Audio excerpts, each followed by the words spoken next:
Hello, dear. Wonderful evening to you all. Happy Sunday. Hope you all are doing very well.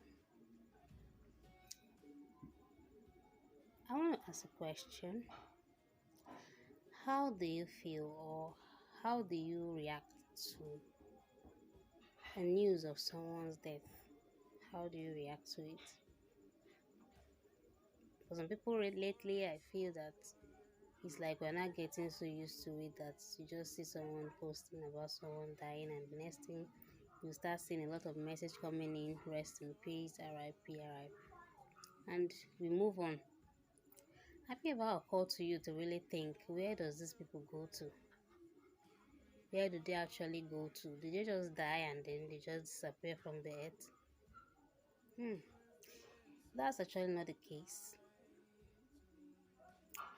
In this world we are in, the world is more spiritual than physical, as we see it. If God, as the Bible said, could open up our eyes to see what happens in spirit, many of us would take this life more seriously. Actually, some people just post about people dying, and then you don't even, some of them may not even cry, just see it. Ah, this person have died, RIP, and that's the end. But more to this life there's more to this life than just RIP. When one dies according to the Bible, they say after death comes judgment. So immediately a person dies, judgment ensues immediately. So when one dies, he goes to face judgment, and the judgment will determine whether the person will go to rest or the person will go to suffer. Some people now just feel like you just die and then you have disappeared, or maybe they are even resting in heaven. Heaven is not that easy to get to. That's the mistake, or let me say what I'm trying to correct majorly in this video. To get to heaven, you need a lot of things to do to make sure you get there. It's not just about dying and going.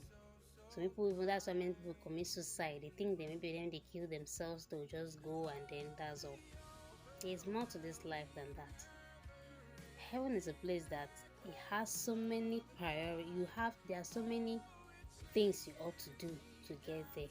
It's not just about dying. What was the state of mind, your state of life as at when you died? It matters a lot when it comes to one going to heaven. Some people die maybe in their sin, in as much as they said we shouldn't judge.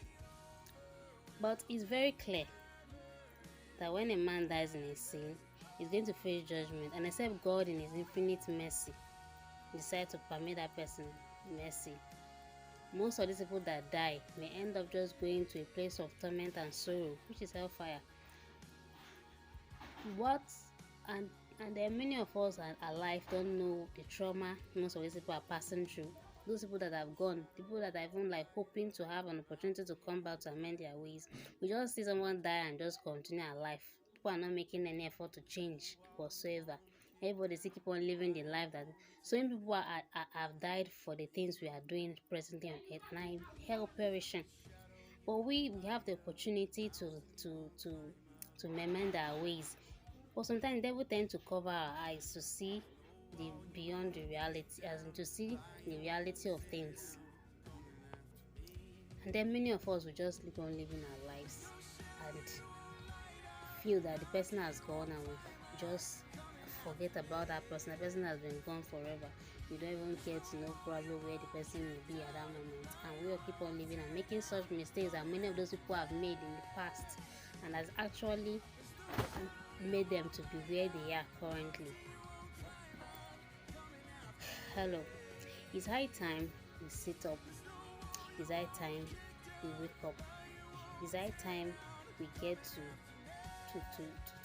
have that thing of fear in us. We shouldn't just live life as if we are the ones that own our life. We are the ones that are going to judge ourselves. God is not a man. In as much as he's a God of love, he's also a God of judgment. When it comes to judgment, he judges directly. Whatever you do, or whatever state you died in, is what will guarantee your judgment or where you're going to end up with. And then the problem is that many churches actually doesn't really help out in all this situation, because it's like nowadays we are carried away with earthly challenges.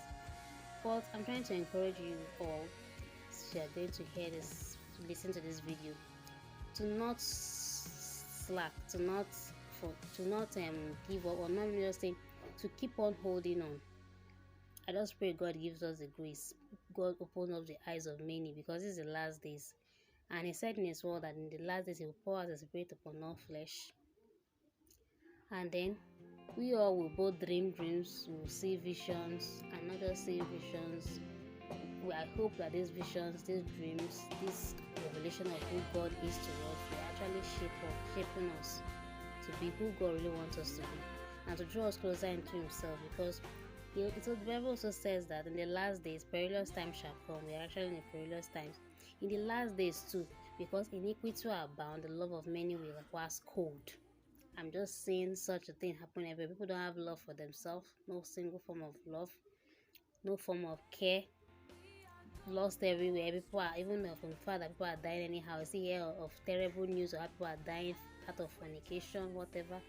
It's high time we actually wake up. Many of us, even I'm not saying I'm a holy person, I'm a saint. We have all sinned and fall short of God's glory at one point in time or the other.